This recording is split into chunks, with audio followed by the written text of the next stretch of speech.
नमस्कार साथियों, उम्मीद करता हूँ आप बहुत अच्छे होंगे। आज हम चर्चा करेंगे एक ऐसे विषय पर जो कहीं न कहीं आपके दिमाग में, ज़हन में दर्द पैदा करता है कि सर हम तैयारी करना स्टार्टिंग कर लेते हैं, स्टेट सिविल सर्विस एग्ज़ाम का या यूपीएससी का। वहाँ पे सबसे बड़ी चुनौती विद्यार्थी के सामने यही आती है कि अपनी तैयारी के दौरान एक बहुमूल्य जो सेगमेंट है या एक इम्पोर्टेंट जो सेगमेंट है यानी नोट्स कैसे बनाया जाए। इसका एक शाब्दिक अर्थों में कहा जाए, कोई एक शब्द से या एक वाक्य से हम ये नहीं कह सकते कि नोट्स बनाने की ये टेक्निक है या ट्रिक्स है या एक कोई कहा जाए रामबाण तरीका है। कोई तरीका नोट्स बनाने का नहीं होता है। आइए हम इसके बारे में जान लेते हैं कि नोट्स बनाने किसके चाहिए, बनाने किसके नहीं चाहिए। बनाने हैं तो आज हम बहुत सारी आप लोगों से बातें करेंगे। उस बातों की कड़ी में पहला स्टेप तो ये होगा कि आप अगर नोट्स बना रहे हैं तो क्या उसके नोट्स को बनाएं या ना बनाएं, और बनाएं तो क्यों बनाएं, और नहीं बनाएं तो क्यों नहीं बनाएं। बहुत इंपॉर्टेंट सेगमेंट होने वाला है। आप इसको पूरा देखेंगे तो आपको मैं डेफिनेटली कह सकता हूं कि नोट्स बनाने के साथ साथ आप यूपीएससी की जर्नी से थोड़ा सा अवेयर हो जाएंगे और अपनी जर्नी को सही ट्रैक पर लेके चले जाएंगे। अगले पॉइंट की बात करेंगे, नोट्स बनाने के स्टेप कैसे होते हैं। होता क्या है, यूपीएससी की जर्नी में जब हम लोग जर्नी को स्टार्ट कर लेते हैं तो तीन तरह के प्राणी, तीन तरह के जीव यहाँ देखने को मिलते हैं।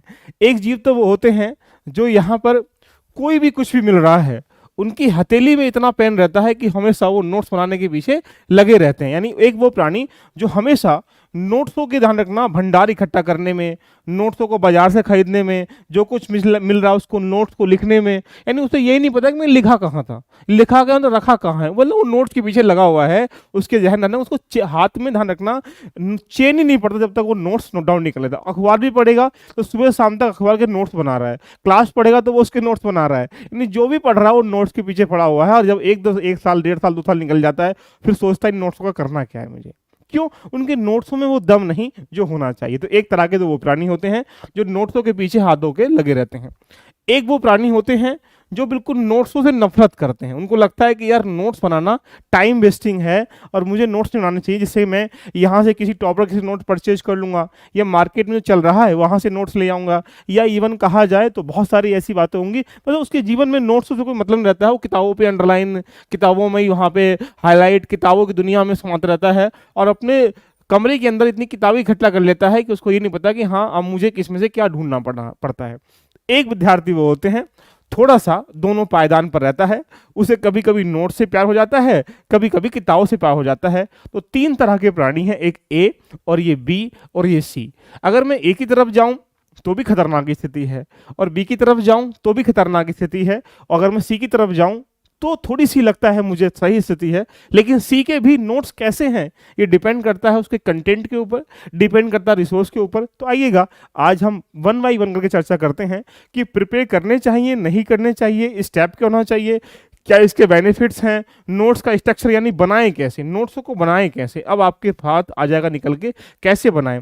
उसमें हम ऑल सब्जेक्ट के नोट्स नेसेसरी है, अनिवार्य है नहीं है। जैसे मान लीजिएगा प्रीलिम्स के अलग नोट्स बनाएं, मेंस के अलग नोट्स बनाएं, जीएस 1 के अलग नोट्स बनाएं, जीएस मेंस के अलग नोट्स बनाएं। ये बहुत सारे मिथ जो हैं आपके आज दूर होने वाले हैं। एक बार अगर आपको पसंद आ रहा है सेशन तो एक बार क्लिक कर दीजिएगा। और आप किस ग्रुप में आते हैं, आप किस तरह के प्लानिंग हैं, ए ग्रुप में या बी ग्रुप में या सी वाले, ये भी कमेंट करके आप बताइएगा कि आप किधर अपनी भूमिका में बैठे हुए हैं। बाद में हम टॉपिक के बाद आप खुद समझ जाओगे कि आपके पास ये रास्ता सही था, ये रास्ता सही था, ये रास्ता सही था। कुछ तो ऐसे हैं तीनों रास्तों को भी छोड़ देते हैं, वो अन्य रास्तों पर चले जाते हैं, वहां से बने बनाए नोट्स मार्केट से खरीद कर अब वो एक प्रकार से कह सकते हैं करना स्टार्टिंग कर लेते हैं। आइएगा वन बाई वन कर एक एक चीजों को विस्तार से समझते हैं और नोट्स कैसे बनाए जाते हैं पहले ये जान लेते हैं।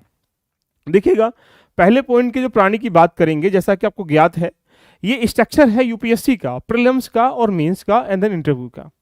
अगर जीएस फर्स्ट के पेपर की बात करें, हम सब पे बात करेंगे कि क्या सी सेट के नोट्स बनाने अनिवार्य हैं या जीएस 1 प्रीलिम्स क्वालिफाई करने के लिए हमारे नोट्स अनिवार्य हैं। तुम नोट्स इस तरीके से बाजार में इतना मटेरियल आ चुका है, हमको यही नहीं पता सही क्या है गलत क्या है, कंटेंट में दम कितना है, कितना वहां से आता है। ये बहुत सारी बातें आपके दिमाग में हो रही होती हैं। लेकिन पहले प्रश्न में आते हैं कि नोट शुड बी प्रिपेयर्ड और नॉट, यस और नो की बात कर लेते हैं। यस और नो देखिएगा, देखिएगा अगर इस प्रश्न का जवाब अगर हम बोलें तो दिमाग में एक सिनेरियो बन जाना चाहिए। ये डिपेंड करता है विद्यार्थी के आईक्यू लेवल पर। अगर वो प्रश्न को एक प्राणी है, यहां से किसी ने कोई बात कही, उस बात को उसने वहां ऑब्जर्व कर लिया, और उसके बाद उसने उस बात को अगर 1 साल बाद, 2 साल बाद, 3 साल बाद, 2 महीने बाद, 3 महीने बाद अगर कोई पूछ रहा है तो उससे रिपीट कर पा रहा है। एक प्राणी दूसरा बी है, अगर उससे वो पूछ पा रहा है तो वो कह रहा है साहब मुझे याद नहीं है क्या कहा आपने। इसका मतलब ये डिपेंड करता है आपके आईक्यू लेवल पर कि आप पढ़ते समय कितना दिमाग में स्टोर कर पाते हैं। अगर स्टोर करने वाली बातों को नोट्स में लिखेंगे तो नोट्स का कोई फायदा नहीं है, लेकिन अगर आप स्टोर करने के बाद भूल पाते हैं तो सामान्यतः मैं कह सकता हूं कि नोट्स बनाने चाहिए। अब बात करते हैं यूपीएससी का। यूपीएससी का इतना व्यापक सिलेबस है तो आप ये मान के चलें सामान्यतः आपको 2000 घंटे की पढ़ाई करनी है। अब 2000 घंटे की पढ़ाई को तुम दिमाग में रोक पाओ, आय हाय स्वाभाविक सी बात है, पॉसिबिलिटी नहीं है। हाँ इतना हो सकता है कि लगभग कुछ ऐसे, अगर 2000 घंटे की बात करेंगे तो मैं ये कह सकता हूं लगभग 1500 टॉपिक का एक एग्जाम है। अरे बाप, दिल तोड़ दिया सर आपने। देखिए क्यों बोल रहा हूं, इसकी वजह से 1500 टॉपिक का एग्जाम है और 1500 टॉपिक कोई विद्यार्थी अपने दिमाग में रोक पाए, भाई उससे ज्यादा रोबोट तो कोई व्यक्ति हो ही नहीं सकता। इसलिए वो तो फिर पढ़ाई वढ़ाई ना करके कुछ रिसर्च करे जिससे उस पर चंद्रयान पर या बाकी जगह वो अपना झंडा फहरा सकता है। लेकिन ये 1500 टॉपिक में से सामान्यतः मैं ये कह सकता हूं कि एक प्रकार से 90% अगर मैं जाऊंगा तो ये मैं कह सकता हूं कि नोट्स बनाने चाहिए। क्यों? जब आप एग्जाम में जाते हैं, प्रीलिम्स में भी जाएंगे या मेंस में जब जाएंगे आप, तो मेंस में जब 2 पेपर सुबह शाम होगा, अगले दिन को सुबह शाम होगा, फिर क्या होगा, आपके दिमाग में एक सिनेरियो बन पा रहा होगा कि हमें उस टाइम वक्त नहीं मिलेगा उन किताबों को ढूंढने का, एक चीजें करने का। अब ये नोट्स बनाने की प्रक्रिया, मान लेते हैं आप जिस रूम में पढ़ाई करते हैं ये रूम है आपका, और इस रूम में आपके पास बहुत सारा सामान है, कहीं पेंसिल पड़ी है, कहीं पेन पड़ा है, कहीं किताब पड़ा है, कहीं मेज पड़ी हुई, कहीं कपड़े पड़े हुए हैं, कहीं कुछ पड़ा हुआ है, यानी उसका एक सिस्टमेटिक तरीका नहीं है, ध्यान रखना। इसका मतलब आपके दिमाग में एक चार्ट बन रहा होगा, उस कमरे में अगर हमें किसी चीज की आवश्यकता पड़ती है तो क्या करेंगे, पहले उसे ढूंढेंगे, ये एकदम से वहीं जाएंगे जहां सामान रखा हुआ है, बोलेंगे इसे ढूंढना पड़ेगा, उस ढूंढने में आपको टाइम लगेगा। तो इसीलिए अपने कंटेंट को, अपने टॉपिक को सिस्टमेटिक तरीके से दिमाग में स्टोर करने के साथ साथ अपने नोट्स में स्टोर करने के लिए मैं ये कह सकता हूं कि नोट्स बनाने बहुत जरूरी है। लेकिन 90% की तरफ जा रहा हूं, 10% ऐसे भी विद्यार्थी होते हैं जो नोट्स के बिना भी सफल हो जाते हैं। ये कोई एक मिथ नहीं है कि हाँ ये वाले विद्यार्थी सफल होते हैं, ये वाले विद्यार्थी भी सफल होते हैं, ये डिपेंड करता है आपके आईक्यू लेवल के ऊपर। तो क्लियर है, यहां तक आप समझ पाएंगे नोट्स बनाने बहुत जरूरी है। अब बहुत सारे बच्चे सोचते हैं कि नोट्स बनाने का स्टेप क्या होता है, ये भी जानने का प्रयास करें। नोट्स बनाने की प्रक्रिया चौथे स्टेप पे आती है, तीसरे स्टेप के बाद आती है। अब ये क्या है, जानने का प्रयास करें। बहुत सारे विद्यार्थी पहली ही किताब में पहली बार में प्यार हो जाता है। आपने देखा जिसको पहली बार में प्यार हो गया, समझ लो, आप समझ रहे हो ना मेरी बातों को, तो यहीं से किताब आपने उठाई और वहां पे बिल्कुल टिप टॉप करना स्टार्टिंग कर दे, यानी इसका मतलब उनके नोट्स में तथा या और यही वर्ड छूटते हैं, बाकी सारे नोट्स में जैसे कॉपी में लिखा होता है ऐसे लिख देते हैं। तो यानी पहली बार में ही उन्होंने नोट्स में सब कुछ वही उतार दिया जो उनकी किताब में था, जो उनकी एनसीईआरटी में था, जो उनके, ध्यान रखना, जहां से वो न्यूज़पेपर पढ़ रहे हैं उसमें था। तो पहली बार में कभी नोट्स नहीं बनाने चाहिए। कैसे नोट्स बनाने चाहिए, उनका स्टेप क्या होता है, जानने का प्रयास करें। सबसे पहले रीडिंग जो है आप पढ़ाई करें, किसी भी विषय को पढ़ें और बस बेसिक समझने का प्रयास करें, वह एडवांस जानने का प्रयास न करें। जैसे हम किसी मूवी को देखने जाते हैं तो मूवी में आनंद खोजने का प्रयास करते हैं, इसका उद्देश्य क्या नहीं ये नहीं जानते, इसका रीजन है ये नहीं जानते, हम ये जानते हैं कि इसमें है क्या, इसकी वजह क्या है, या इसकी पूरी पिक्चर जो बनी हुई है उसमें दिमाग में ओवरव्यू कर पाते नहीं कर पाते। देखिएगा, अब एग्जाम्पल यही तो सोचना है कि जब भी तुम किसी किताब को लेके बैठो, किसी नोट्स को लेके बैठो, किसी टॉपिक को लेकर बैठो, तो एक बेसिक समझ बिल्ड करिएगा। बेसिक समझ का मतलब आप डेमोक्रेसी पढ़ रहे हो तो डेमोक्रेसी होते क्या ये बताएगा वो, या पंचायत व्यवस्था क्या ये बताएगा। तो यहां से पहली बार में आपको बेसिक रीडिंग करनी चाहिए। दूसरी बार में जब आप रीडिंग कर रहे हैं तो यहां जितने भी महत्वपूर्ण बिंदु हैं उन पर आपको अंडरलाइन करना है। इसके कई सारे चरण हो सकते हैं पढ़ने के लिए। पहला चरण देखिएगा, पहला प्यार पेंसिल से करो, खत्म हो जाए तो उसे मिटा दो। इसका मतलब पहली रीडिंग जब भी करिएगा आप पेंसिल से करिएगा। स्वाभाविक सी बात है, पहली रीडिंग करोगे तो तुम्हें सारी चीजें इंपोर्टेंट दिखाई देंगी। अब तुम क्या करोगे, हर वर्ड में अंडरलाइन करते हुए निकल जाओगे पेंसिल से। इससे क्या होगा, आपने यही नहीं समझ पाए कि सही क्या गलत है। उसके बाद इस रीडिंग के बाद आप क्या करें, सबसे बड़ी जरूरी चीज होती है सिलेबस पर कमांड करना। सिलेबस पे कमांड नहीं है तो महत्वपूर्ण कीवर्ड को तुम समझ ही नहीं पाओगे कि एग्जाम में किस तरह के प्रश्न पूछे जाते हैं और एग्जाम का सिलेबस इससे लिंक कैसे हो पा रहा है। सेकेंड बार जब बेसिक समझ लिया तो सिलेबस को सबसे ज्यादा एनालाइज करिएगा, पढ़िएगा, उसके बाद सेकंड रीडिंग पे जब आओगे तो यहाँ सेकंड रीडिंग जब आओगे तो यहाँ आप पेन का प्रयोग करें। अब किसका? पेन का प्रयोग करें। इससे क्या होगा, ये इसके मुताबिक जो आप अंडरलाइन कर रहे थे वो अंडरलाइन क्या होगी, अब कम कम हो जाएगी। ये स्वाभाविक सी बात है, क्योंकि यहाँ महत्वपूर्ण बातें, महत्वपूर्ण बिंदु, इंपॉर्टेंट सेगमेंट जितने भी हैं वो थीम तुम्हारे दिमाग में बनना स्टार्टिंग हो जाएगा। अभी यहाँ से रेडी नहीं हुआ, पेंसिल से कर लिया, पेन से कर लिया, जब थर्ड रीडिंग तुम निकल के आओगे तो वहां पर तुम्हें सिलेबस पर एक बेहतर पकड़ अगर आपकी होगी तो आप ये कीवर्ड को, की पॉइंटों को यहां डिफाइन कर पाओगे कि साहब मुझे तो इसी पॉइंट को किससे करना है, अब हाईलाइटर से करना है। यानी अब आपके दिमाग में इससे भी कम क्या होगा, हाईलाइट होना स्टार्टिंग हो जाएगा। इससे क्या होगा, आप एक ही पॉइंट को, एक ही किताब को, एक ही टॉपिक को 3 बार एनालाइज कर चुके हो। क्या बात है सर। यहां के बाद मुझे ऐसा लगता है कि नोट्स बनाने की लगभग 10% रिक्वायरमेंट होगी। 10% का मतलब ये रहा कि 10% डाटा ही बचेगा जो तुम्हें अब बार बार रिपीट करने के बाद भी तुम भूल पा रहे हो। चौथे स्टेप में जब जाओगे तो चौथे स्टेप में जाके जब आपको यहाँ नोट्स बनाने हैं, सबसे बड़ी गलती विद्यार्थी यही करता है, बस उठाता है किताब, उठाता है यहाँ पे एनसीईआरटी, उठाता है न्यूज़पेपर और धड़ल्ले से वो नोट्स बनाना स्टार्टिंग कर लेता है। और नोट्स में हम वो लिखते हैं, क्या लिखते हैं, जो हमें आता है, लेकिन नोट्स में वो लिखना है जो हमें नहीं आता है। आपने देखा भी होगा हमारा मन भी वहीं भागता है जो हमें इंटरेस्टिंग सब्जेक्ट होता है, हम सोचते हैं बार बार इसको पढ़ें, बार बार इसको पढ़ें। भाई उसका जितना वेटेज है उतने ही प्रश्न तो आएंगे ना। इसीलिए नोट्स बनाते समय यहां जाके आपको नोट्स बनाने हैं। यहां पहले स्ट्रक्चर में नोट्स बनाओगे तो तुमको समझने में नोट्स भी नहीं आएगा, तुम्हारे समझ में किताबें भी नहीं आएंगी। राइट, ठीक बात है ना। अब बात करते हैं तीसरी रीडिंग। पुस्तक में हाईलाइट के दिए गए हिस्सों को तब तक पढ़ें जब तक वो विषय पर अच्छी वैचारिक स्पष्टता ना हो पाए। उसके बाद भी आज स्पष्ट हो चुके हैं, महत्वपूर्ण बिंदु जान चुके हैं, बेसिक जान चुके हैं, उसके बाद भी तुम्हें लग रहा है कि साहब अब मुझे नोट्स बनाने की आवश्यकता पड़ रही है क्योंकि मुझे अब रिविजन करना है, तो भाई कम से कम आपने प्रॉपर वे में नोट्स बनाने के लिए पहले लास्ट ईयर के पेपर को एनालाइज कर लीजिएगा कि उसमें प्रश्न किस किस टॉपिक से कैसे कैसे आ रहे हैं, उसके हिसाब से तुम नोट्स बना पाओगे। तो नोट्स बनाने के ये चरण अगर एक्सेप्ट करोगे तो आप ये मान के चलें कि आपके नोट्सों की बहुत अच्छी वैल्यू निकल के आ जाएगी। चलिएगा, आइए बात कर लेते हैं अगले पॉइंट पर। नोट्स बनाने के क्या क्या बेनिफिट्स होते हैं ये भी हम जानने का प्रयास करते हैं। भाई सिंपल सी बात है, नोट्स के बेनिफिट तो होंगे। सबसे पहला पॉइंट क्या होगा, नोट्स में जितनी भी चीज़ दी गई होती हैं वो हमेशा याद इसलिए रहती हैं क्योंकि वो इंपॉर्टेंट होती हैं। भाई क्या बात है, बिल्कुल सही बात है। जब आप अपने नोट्स को पैराग्राफ फॉर्मेट में बनाओगे, डायग्राफ फॉर्मेट में बनाओगे तो उसमें कीवर्ड लिख लोगे, कुछ इंपॉर्टेंट क्रीम लिखोगे उसमें, और क्रीम को तुम्हें याद करना आसान काम होगा। इसलिए नोट्स बनाना क्या है, बहुत जरूरी है, क्योंकि हम यहाँ पे बहुत इंपॉर्टेंट चीजें दी गई होती हैं।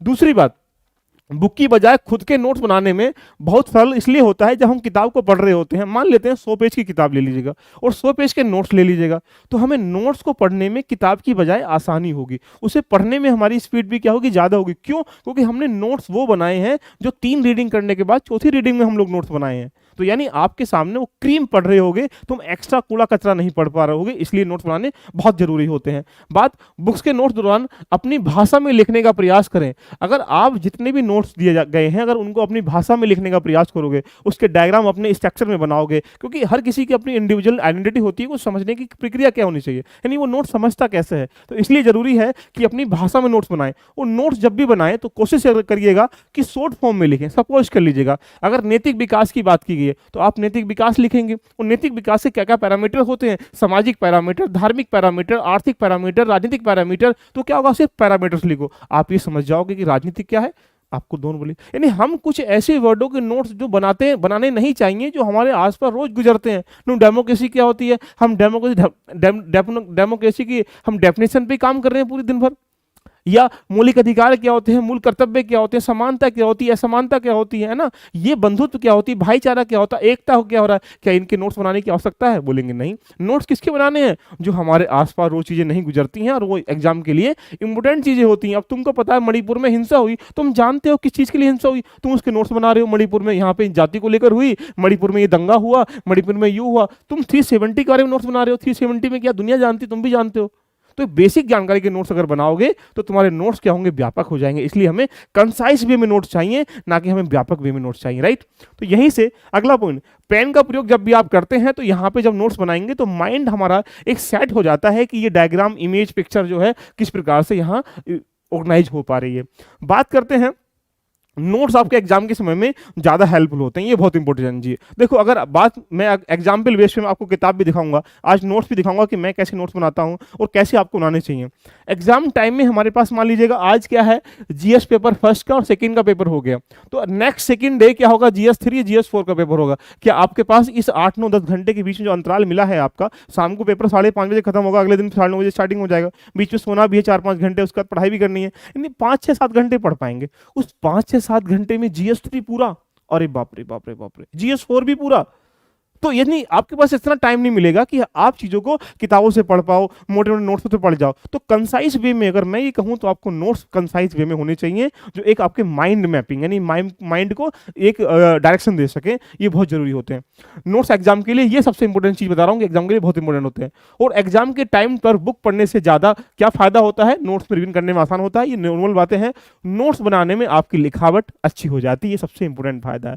यूपीएससी की जर्नी को तुम तय कर रहे हो, यूपीएससी में ध्यान रखना, आप GS first paper, second, third, fourth, optional, ऐसे ये जितने पेपर हैं यहाँ पे आपको ऑब्जेक्टिव करने, सब्जेक्टिव करने, ऑब्जेक्टिव नहीं करने, आपको लिखना है। वहाँ 1000 वर्डों में ऐसे को लिखना है, वहां पे क्वेश्चन को 150 250 वर्डों में लिखना है। इसका मतलब जब लेखन शैली तुम्हारे हाथ में नहीं चलेगी, तुम यहाँ लिखने का प्रयास नहीं करोगे, तुम टिक करने का प्रयास करोगे, तो क्या होगा, आपकी हैबिट नहीं पड़ेगी। तो हैबिट डालने के साथ साथ आपको एक टाइम मैनेजमेंट करने में, लिखने की कला को सुधारना भी बहुत इंपॉर्टेंट होता है, और आपके साथ शब्दों का चयन करना बहुत जरूरी होता है। तो नोट्स बनाने के कुछ मेरे हिसाब से बेनिफिट है, आपके हिसाब से भी बेनिफिट हो जाएंगे।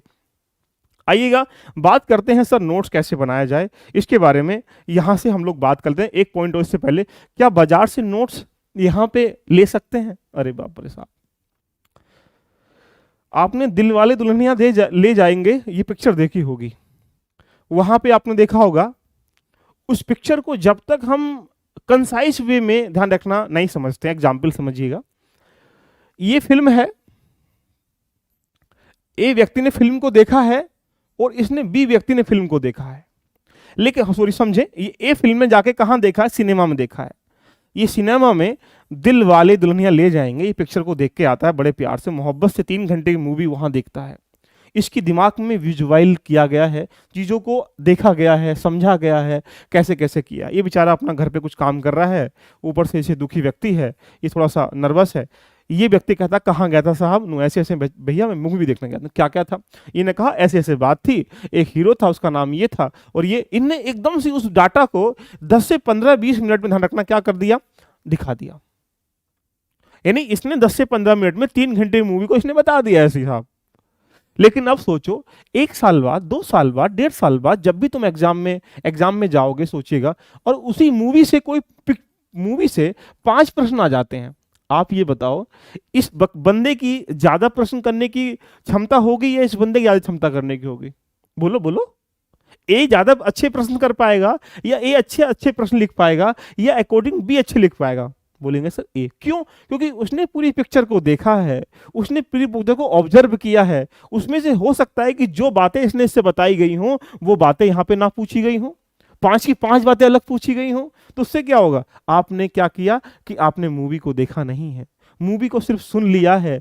इस तरीके से अगर तुम बाजार से किसी की और नोट्स लेके आ जाओगे और तुमने टॉपिक को कंपाइलिंग करके नहीं समझा है, टॉपिक को तुमने बेसिक से नहीं पढ़ा है, और तुमने जो उसने यहाँ पे टॉपर्स के नोट्स आजकल बाजार में बिक रहे हैं, यहाँ नोट्स कोचिंग के बिक रहे हैं, यहाँ कंसाइज में बिक रहे हैं, हम उसको लेके आ गए, तो नोट्स में जिस बंदे ने लिखा है उस नोट्स में क्या लिखा होगा, जो उसे पता होगा, या जो उसके अनुकूल देखा जाए। हर किसी व्यक्ति के अपने अपने इंडिविजुअल नोट्स डिफरेंट डिफरेंट होते हैं। यानी मैं ये कह सकता हूं कि हर किसी व्यक्ति के अपने नोट्स अपने अलग होते हैं, क्योंकि नोट्स व्यक्ति अपने हिसाब से बनाता है। भाई मेरी डाइट प्लान अलग है, मेरी हेल्थ इश्यूज अलग है, मेरे देखने का तरीका अलग है, मेरे आइकॉनिक करने का तरीका अलग है, मेरे पढ़ने का तरीका अलग है, मेरा सपना पूरा एक ही करना है। लेकिन क्या कर सकता है, हमारे पास सोने के तरीके अलग हैं, हमारे पढ़ने के तरीके अलग हैं। तो भाई नोट्स भी सबके सबके अपने क्या होते हैं, अलग होते हैं।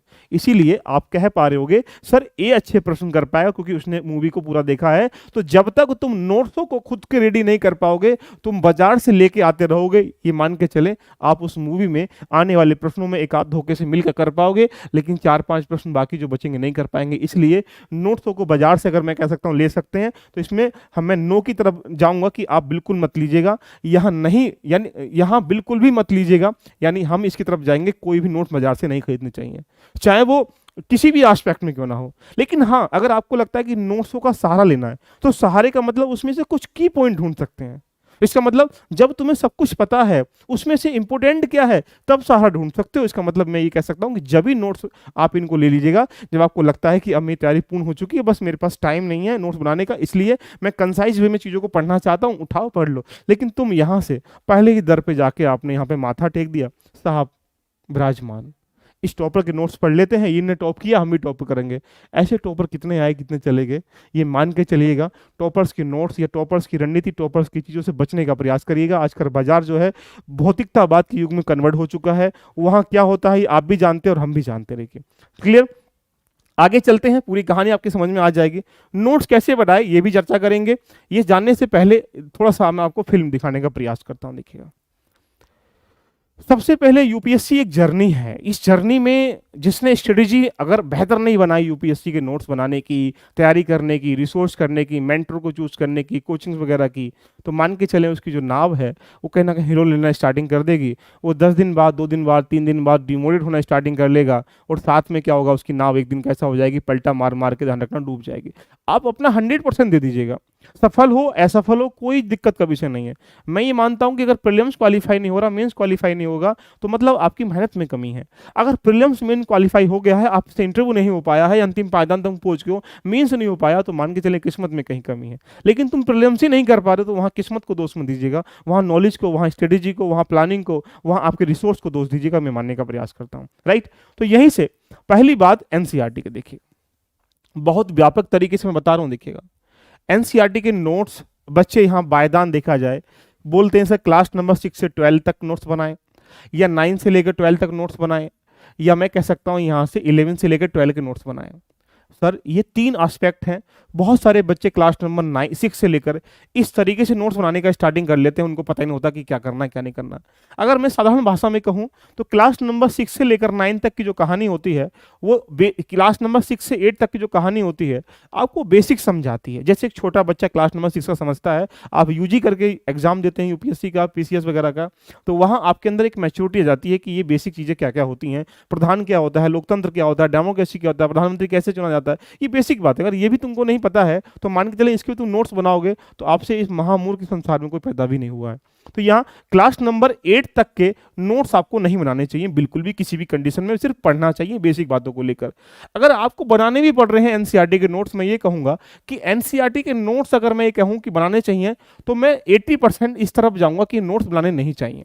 अगर बनाने भी हैं तो नोट्सों में टॉपिक वाइज बनाइएगा, जिसमें एडवांस बेसिक चीज़ें भी हों, और जिसमें यहाँ पे एडवांस चीज़ें भी हों, और जिसमें देखा जाए इसमें करंट की चीज़ें भी होनी चाहिए। अब बोलेंगे सर ये बेसिक क्या है? बेसिक आप एनसीईआरटी से ले लेंगे, एडवांस आप बुक से, किसी फाउंडेशन कोर्स से, किसी टीचर ले लेंगे, करंट क्या है लेटेस्ट की घटनाओं से ले लेंगे। एग्जाम्पल समझने का प्रयास करेंगे, नोट्स कैसे बनाने चाहिए। मैं यहीं से एनसीईआरटी के साथ टॉपिक को लिंक कर रहा हूं। जैसे सपोज कर लीजिएगा यूपीएससी का एग्जाम 1500 टॉपिक का है, तो सबसे पहले जब आप सिलेबस कंपाइल कर लेंगे प्रीलिम्स का और मेंस का, तो आपको लगेगा पता कि सर 1500 टॉपिक में से सामान्यतः 1000 टॉपिक ऐसे होंगे जहां पर हमें नोट्स बनाने की रिक्वायरमेंट बिल्कुल भी नहीं है। क्यों? क्योंकि वो बेसिक बातें हैं, बेसिक थ्योरीज वगैरह, बेसिक सिद्धांत वगैरह हैं। लेकिन 500 टॉपिक ऐसे होंगे जहां में नोट्स की कमांड होती है। एग्जाम्पल मैं आपको दिखा रहा हूं, देख लिया, मैं आपके सामने पूरा एक देखा जाए मैं अपने नोट्स कैसे बनाता हूं, ये सब आपको दिखाने का प्रयास कर रहा हूं। मैं अपने नोट्सों को इस तरीके से फाइल टू फाइल कवर करता हूं, जहां हर फाइल में ये सब चीजें आपके सामने यहाँ पे भरी हुई होती है। अब ये सर ये क्या है, ये मैं आपको दिखाऊंगा। ये प्रत्येक चीजें आपके सामने देखा जाए तो इस तरीके से कंपाइल करके भरी गई होती हैं, यहाँ पे सारी चीजें फाइलों में कन्वर्ट होती हैं। अब सर इससे क्या फायदा होता है, आइएगा मैं तुम्हें पूरी फिल्म को बनाता हूँ आपके सामने, मजा आ जाएगा। आपको लगेगा कि यहाँ पे ये सारी चीजें जितनी भी हैं ये टॉपिक वाइज हैं। मैं आपको दिखाता हूँ कि कैसे मुझे करना चाहिए। सपोज दैट, इमेजिन करिएगा यहाँ से आपको एनसीईआरटी के नोट्स की आवश्यकता है। यहाँ मैंने आपको लिखा भी कैसे करना चाहिए। अब मैं आपके सामने थोड़ा सा एक ओवरव्यू देने का प्रयास करता हूं। सपोज कर लो सबसे पहले आपने सिलेबस को कंपाइल कर लिया, और आप यहां पे कोशिश करते हैं कि पॉलिटी को स्टार्टिंग करते हैं एग्जाम्पल बेस पे। तो क्या किया जाए, पॉलिटी के लगभग सामान्यतः 80 टॉपिक ऐसे हैं जो एग्जाम के लिए आते हैं। क्योंकि आप ये मान के चलें सिलेबस की अगर तैयारी करें किसी एग्जाम की हम लोग, तो तैयारी 2 प्रकार की होती है। एक सिलेबस बेस होती है, और एक क्या होती है, आप बोलेंगे सर एग्जाम बेस होती है। अगर आपने एग्जाम के पैटर्न को समझ लिया तो मैं ये चैलेंज कह सकता हूं कि 20% सिलेबस में से, अरे बाप रे सर, 20% सिलेबस में से 80% क्वेश्चन पूछे जाते हैं। पर ये क्या है सर? बिल्कुल सही बात है, 20% सिलेबस में से 80% क्वेश्चन। अगर हम पॉलिटी की बात करेंगे तो 80 टॉपिक ऐसे हैं जो इस 20% के आसपास आते हैं। सपोज कर लीजिएगा ये राइट्स है। अब ये राइट्स क्या है? आप बोलेंगे सर राइट्स अधिकार एक टॉपिक है जो यहाँ पे किसका? पॉलिटी का है। अब जब तुम पॉलिटी के राइट्स को नोट्स रेडी करेंगे, मैं आपको दिखाता हूं कि मेरे नोट्स आपके सामने कैसे रेडी हैं। मैं इसकी पूरी फिल्म आपके सामने बनाऊंगा, आपको यहाँ पे मजा आ जाएगा। सपोज कर लीजिएगा कि मैंने जो नोट्स बनाए हैं वो 1 बाई 1 करके बनाए हैं। देखिएगा, देखिए ये रहा आपके सामने राइट्स का नोट्स पूरा। ये राइट्स का पूरा कंपाइलेशन है, और ये नोट्स जो आप देखेंगे तो ये हैंड रीडिंग नोट्स मिलेंगे आपको यहाँ पे। मैं जैसे बनाता हूँ आपको आज आपके सामने पूरा नौछावर करता हूँ कि तुम्हें कैसे नोट्स बनाने चाहिए। अब सपोज कर लीजिएगा आप राइट्स पढ़ रहे हो, तो अगर राइट्स को पढ़ रहे हो तो सबसे पहले क्या करना है आपको, आपने बेसिक एनसीईआरटी में राइट्स पढ़े होंगे तो आपको लग रहा होगा कि क्लास नंबर कहाँ जाना है, क्लास नंबर 11th के एनसीईआरटी में जाना है और वहां पे राइट्स लिखे हुए हैं। देखिएगा, उसके बाद यहाँ ऑथेंटिक बुक्स का चयन करना है। ऑथेंटिक बुक्स का चयन करना है, उसमें आप लक्ष्मीकांत को ले सकते हैं, लक्ष्मीकांत में जाएंगे। अब क्या होगा कि आप एक टॉपिक के कंपाइल करके उसका पैराग्राफ बनाएंगे कि राइट्स होते क्या हैं, राइट्स का मीन्स क्या है, राइट्स में प्रीलिम्स के क्वेश्चन कैसे आते हैं, राइट्स में मीन्स क्या बोलते हैं, राइट्स के महत्व क्या, राइट्स की आलोचना कैसे कर सकते हैं, उनका वर्गीकरण कैसे कर सकते हैं। इन दोनों कंटेंट को आपने क्या किया, यहाँ एनसीईआरटी से भी और यहाँ बुक से भी रेडी कर लिया। इससे क्या चल रहा है पता, राइट से प्रत्येक वर्ष प्रीलिम्स में भी और मेंस में भी एक क्वेश्चन आता है। इससे क्या हुआ, आपने एक क्वेश्चन प्रीलिम्स का, 1 से 2 प्रश्न प्रीलिम्स का और एक क्वेश्चन मेंस का ऑटोमेटिक रेडी कर लिया। अब जब तुमने यहाँ पे इसको रेडी कर लिया है नोट्स बना के, कंपाइल करके अपनी कहानी में, तो क्या होगा, कल को यहाँ पे 1 दिन बाद, 2 दिन बाद, 3 दिन बाद यहाँ पे कोई खबर आती है साहब, किसकी? करंट अफेयर की। और ये खबर आती है कि एक रामपाल नाम का व्यक्ति है, उसके अधिकारों का हनन किया गया। तो कौन से अधिकारों का हनन किया गया, या अनटचेबिलिटी कैसे हुई, या कुछ केस ऐसे सुप्रीम कोर्ट के हुए जहां पर उन्होंने ऐसा कुछ किया गया, तो आप क्या करोगे, वहां से वो चीजें निकालोगे। और निकालने के बाद यहाँ इसके पीछे अगर आपके पास लिखने का भी टाइम नहीं है तो आप क्या करोगे, कंपाइल कर दोगे। लिखने का टाइम है तो वहां लिखो आराम से कि इशूज क्या था, मुद्दा क्या है, वजह क्या है, उसके कारण कौन से हैं, और उसको यहाँ एक क्या कर दें, स्टेपलर कर दीजिएगा। उसको स्टेपलर करके एक फाइल उठाओ, उस फाइल में उसी में यहाँ पे रख दीजिएगा। कल को न्यूज आती है यहाँ पर डीपीएसपी को लेकर, तो डीपीएसपी के आपके नोट्स बने होंगे तो उस न्यूज को वहां इंटरलिंक करके आप कर पाओगे। इसी से कह सकते हैं आज के जो पेपर आ रहे हैं वो स्टेटोडायनेमिक प्रश्न आ रहे हैं। इसका मतलब स्टैटिक पार्ट के साथ करंट को लिंक करने का प्रयास किया जा रहा है। तो मैं ये कह सकता हूं कि जब भी नोट्स आप बनाइएगा तो नोट्स यहाँ पे इस तरीके से बनाइएगा, आपको पूरा मजा यहाँ से आ जाएगा। सपोज कर लो आप एनसीईआरटी पढ़ रहे हैं, तो मैंने एनसीईआरटी के सापेक्ष में यहाँ आपको बताऊं कि जब भी आप एनसीईआरटी के नोट्स बनाओ तो कोशिश ये करिएगा कि साहब कम से कम मिनिमम उसमें होने चाहिए। जैसे सपोज कर लीजिएगा मैं आपके सामने पॉलिटिकल साइंस के यानी पॉलिटी के नोट्स दिखाने का प्रयास कर रहा हूं, मैं इसको आपको दे दूंगा पीडीएफ फॉर्मेट में, कोई इशू नहीं है। अब हमने क्या किया, क्लास नंबर 6 के जो टॉपिक थे उनको लिख लिया। यहाँ पे मैंने आपके सामने दिख रहा हो तो एक बार देखिएगा, मैं इसको पूरा समझाने का प्रयास करूंगा। क्लास नंबर 6 के जो टॉपिक थे, ये टॉपिक है क्लास नंबर 6 के, इसको लिख लिया। क्लास नंबर सबके मतलब 6 से लेकर 12 तक के टॉपिक को लिख लिया। इन टॉपिकों में मैं कह सकता हूं कंप्लीट लगा के लगभग पॉलिटी में 50 टॉपिक यहाँ पे लिखे जाएंगे।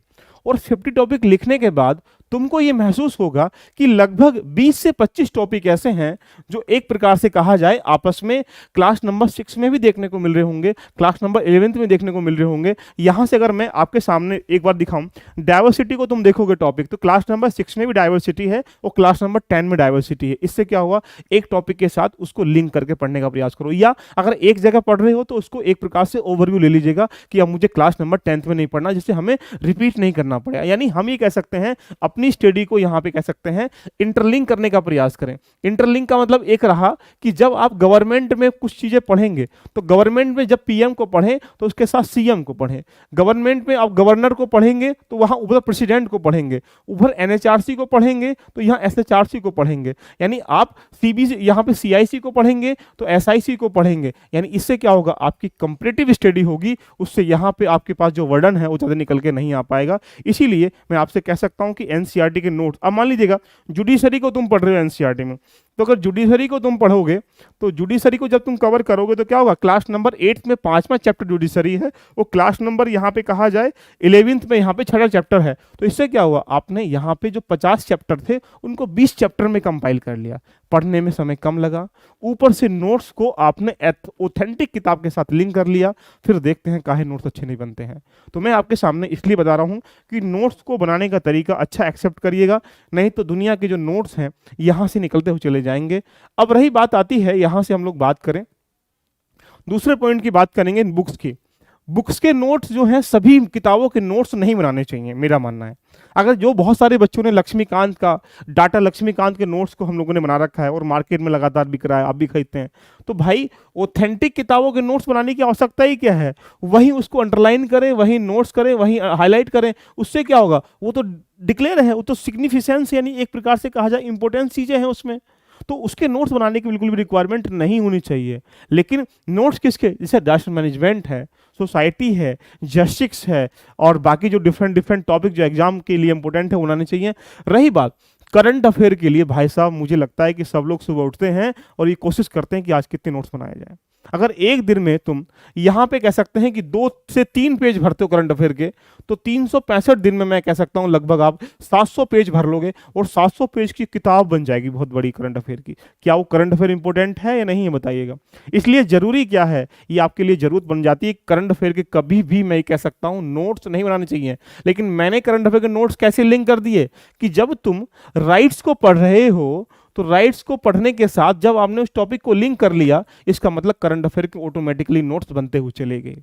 आपके पास टाइम है तो लिख के लगाओ, नहीं है तो उसको फाड़ो, वहां से निकालो, उसको लिखो। क्योंकि कल को तुम यहाँ पर राइट्स पढ़ोगे तो तुम्हें क्या होगा, ये करंट जो 1 साल की न्यूज हो रही होंगी, मान लीजिएगा राइट्स को लेकर 1 साल में 10 न्यूज आती हैं, तो आपके क्या होगा, वहां पे 10 पॉइंट आएंगे, 10 पॉइंट से क्या होगा, उसको कंपाइल कर लेंगे उसके पीछे। ये एक टेक्निक है जो आपके नोट्स को बनाने में बड़ी हेल्पफुल कर सकती है। और मैं तो भाई ऐसे ही बनाता हूं, और आप भी ऐसे बनाएंगे तो आपके सामने ये चुनौती निकल के आ जाती है। अब बात आती है सर नोट्स किस किस के बनाए। देखिए लोग यहाँ पे प्रीलिम्स के लिए फैक्ट इकट्ठा करना स्टार्टिंग कर लेते हैं।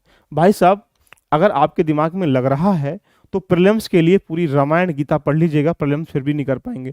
प्रीलिम्स एक मेंस का एक छटनी एग्जाम है, जितना अच्छा मेंस होगा उतना अच्छा आपका प्रीलिम्स होगा। जब तुमने यहाँ पे 1500 टॉपिक को कंपाइल कर लिया अपने नोट्सों में और वहाँ फाइलों में कन्वर्ट कर दिया 1 बाई 1 करके, तो पॉलिटी की अलग आपने कर लिया, हिस्ट्री के अलग कर लिया, ज्योग्राफी का अलग कर लिया, तो आपने क्या किया, सिर्फ इतने से पॉइंट में, मैं कह सकता हूँ सिर्फ इतने से पॉइंट में आपने यहाँ प्रीलिम्स मेंस की पॉलिटी को यहाँ पे कवर कर लिया। तो इससे क्या होगा, आपके जीवन में क्या होगा, फायदा निकल के आ जाएगा।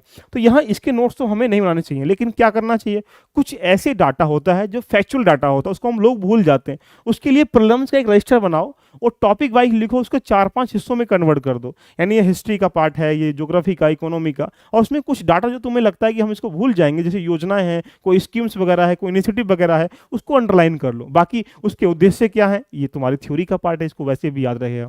रही बात सीसेट को लेकर, भाई सीसेट के नोट्स तो कभी बनाने भी नहीं चाहिए, मेरा मानना अपना। सीसेट एक प्रैक्टिस का एग्जाम है, सीसेट के नोट्स बनाने हैं तो मुश्किल से 10 पेज में। अरे बाप रे सर ये क्या है, जैसे सपोज कर लीजिएगा आप कोई क्वेश्चन कर रहे हो, मान लो परसेंटेज का क्वेश्चन है, तो वहां मुश्किल से 10 से 15 स्टेप होते हैं, 25 स्टेप होते हैं, तो 25 में से तुमको 15 तो आते होंगे, 5 स्टेप ही तो नहीं आते होंगे। बस 5 स्टेप को आपको यहाँ पर नोट डाउन करना है। इससे हमें ये महसूस होता है कि हम वही नोट्स बना पाएंगे जो हमें नहीं आता है, जिसलिए हम उसे बार बार रिवीजन कर सकें और एग्जाम के लिए क्या हो, वो इंपॉर्टेंट हो। तो ये ऐसी बेसिक बातें हैं।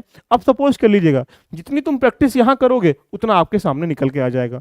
तो मैं ये आपसे यही बोल रहा हूँ कि नोट्स को बनाने के लिए मैं आपको पूरा फॉर्मेट में आपको दे दूंगा, ये आपकी कहानी बन जाएगी। रही बात ऑप्शनल, बहुत इंपॉर्टेंट है। देखिएगा इसके नोट्स तो भाई बनने चाहिए, इसके नोट्स बिना बने काम नहीं चलेगा। क्यों, क्या वजह है, लेकिन बनाए कैसे, इसके यूनिट वाइज नोट्स बनाने चाहिए। जैसे मैं आपको दिखा रहा हूं, मैं इसको एक अगले सेशन में और भी करूंगा। आपके पास मेरा ऑप्शनल जो PSIR देखिए है, तो यहाँ पे आप ये कह सकते हैं मैंने इसको 4 खंडों में बांट रखा है। ये 4 खंडों में नोट्स हैं और 4 खंडों के नोट्स जो हैं वो यूनिट वाइज नोट्स हैं। जैसे आपको पता है कि फर्स्ट पेपर में 2 पार्ट होते हैं, सेकंड पेपर में 2 पार्ट होते हैं। तो 2 पार्टों में पहले वाले 2 पार्ट के अलग नोट्स हैं, दूसरे वाले पार्ट के अलग नोट्स हैं। अब पहले वाले पार्ट में देखा जाए तो यहाँ पे 8 यूनिट मान लेते हैं, तो 8 के नोट्स क्या है, यूनिट नंबर 1 के नोट्स हैं। और यूनिट नंबर 1 के नोट्स मैंने यहाँ करंट अफेयर के साथ चीज़ों को लिंक करने का प्रयास किया है। चाहे वो आप किसी भी चीज़ को पढ़ रहे हो तो वहाँ पे क्या होगा, आपके दिमाग में एक सिनेरियो बन जाएगा। तो इससे ये महसूस होता है साहब कि हमें अगर पॉलिटी में ऑप्शनल के नोट्स आपके पास नहीं है तो मान के चलें आपके पास बेहतर नियम नहीं है, बेहतर ढांचा नहीं है, तो ऑप्शनल के नोट्स तो बहुत ज़रूरी हैं। लेकिन कैसे लिखने चाहिए ये पूरी चर्चा मैं ऑप्शनल के एक बार में करूंगा कि ऑप्शनल पढ़ें कैसे, कौन सा चयन करें, नोट्स कैसे बनाएं, ये सारी बातें करेंगे। लेकिन कोशिश ये करिएगा कि ऐसे के नोट्स के लिए एक डायरी बनाएं। यहाँ डायरी क्यों जरूरी है, कोई कोटेशन आ रही है, कोई ऐसे कंटेंट में कोई थ्योरी है, उसको लिखने का प्रयास करें। और कम से कम ऐसे के लिए सिर्फ एक रजिस्टर ही काफ़ी है। इसके लिए क्या पढ़ना, कैसे पढ़ना, अगले वीडियो में चर्चा करूंगा। यहाँ पे GS1 में इसके नोट्स कैसे बनाएं, कहाँ से बनाएं, ये चर्चा करूंगा, यहाँ पे चर्चा करूंगा। यानी मैं ये कह सकता हूँ प्रत्येक वन पे हम लोग डिबेट करेंगे और जानेंगे किस तरीके से हमें करना चाहिए। तो बताइएगा आज की क्लास कैसी लगी नोट्स मेकिंग को लेकर। इसकी एक सेशन और हम लोग लेंगे और आपको व्यापक तरीके से मैं आपके सामने यहाँ पर रिविजन करने के लिए आपको यहाँ पे किस तरीके की प्रक्रिया अपनाएं। जैसे मैं ये अक्सर ये करता हूँ, जैसे क्या होता है यहाँ पे आपके सामने, यहाँ पे आपके पास एक डायरी वगैरह होगी, उसमें कुछ शॉर्ट नोट्स लिखने का प्रयास करते हो, लेकिन topic wise, subject wise. Content जरूरी है, उसको सही तरीके से समाहित करना। नोट्स क्यों जरूरी होते हैं कि आप अपनी चीजों को सही तरीके से लिख सको, सही तरीके से समझ सको, या सही तरीके से उनको जब आप याद करो तो तुम्हें मिल सके वो, इसलिए नोट जरूरी होते हैं। नोट्स ये नहीं कि आपने बना लिए, पता ही नहीं कहाँ पढ़े हुए, किंग लिखा हुआ है, कुछ नहीं पता, उसको सिस्टमेटिक तरीका बहुत जरूरी है। तो आइएगा हम करेंगे नेक्स्ट वीडियो में पूरी चर्चा।